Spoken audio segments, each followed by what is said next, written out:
అందరూ నమస్కారం అండి. నేను మీ శంకర్ యాదవ్.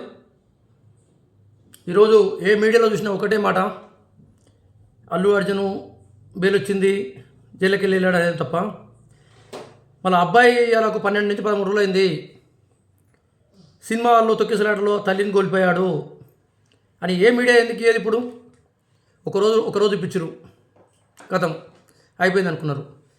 అదేవిధంగా ఇలా భారతదేశంలో ఉన్న ప్రతి ఒక్కరు వచ్చేసి మన సెలబ్రిటీలు ఏదో హాస్పిటల్కి వెళ్ళి 6 నెలలు బెడ్ మీదకి వెళ్ళి లేచి వస్తే పరమేశ్వరుడు చూడు అట్లా ఉంది.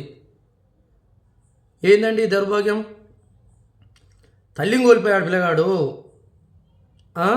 కోమలో ఉన్నాడు. ఆ తండ్రికి ఎవరైనా పోయి మేమందరం ఉన్నాం మీ తరపున అని ఒక్కరు చెప్పరే ఎందుకు? ఇంకోటి ఈ ఫ్యాన్స్ కూడా ఒకటి చెప్తున్నాండి, ఏ హీరోనైనా కావచ్చు, అభిమానే 600 రూపాయలు టికెట్ ఈరోజు కొన్నారు కదా, ఇదే అభిమానులు మీరు నిజమైన అల్లు అర్జున్ ఫ్యాన్స్ అయితే ఆ అబ్బాయికి ఒక 10 రూపాయలు ఫోన్పే చేయండి.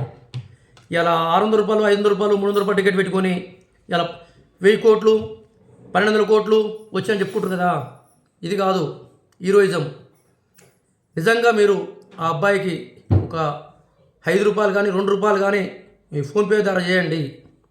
అప్పుడే మీరు నిజమైన అభిమానులు అవుతారు, మీ హీరో కూడా నిజమైన హీరో అవుతాడు. కానీ ఆ హీరో ఇంతవరకు పోయి మీ అభిమానాన్ని పరామర్శించలేదు.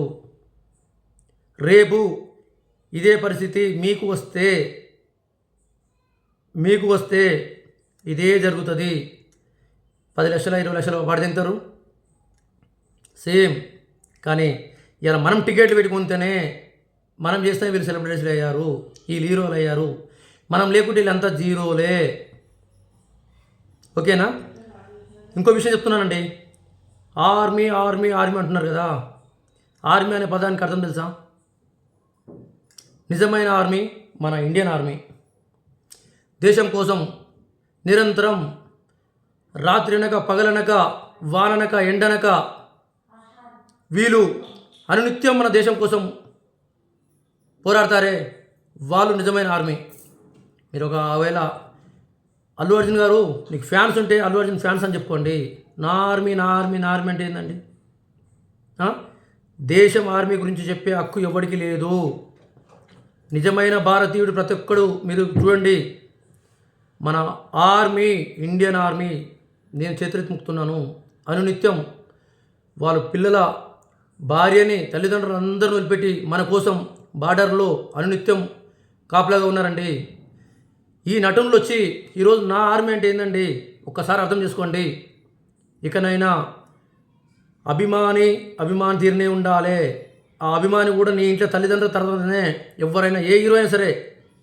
ఈరోజు ఈ హీరో ఆ హీరో అని అంటలేను, ప్రతి ఒక్క అభిమాని రేపు మీరు కూడా ఇదే స్థానంలో ఉంటారు ఒకరోజు. ఆ రోజు మనకు కూడా ఇదే జరుగుతుంది. కాబట్టి చెప్తున్నానండి, ప్రతి ఒక్క అభిమాని ఇంక అర్థం చేసుకోండి, భారతదేశంలో ఉన్నది ఒకే ఆర్మీ, అది ఇండియన్ ఆర్మీ. జై హింద్, జై భారత్. నేను ఎంఎస్ యాదవ్. జై హింద్.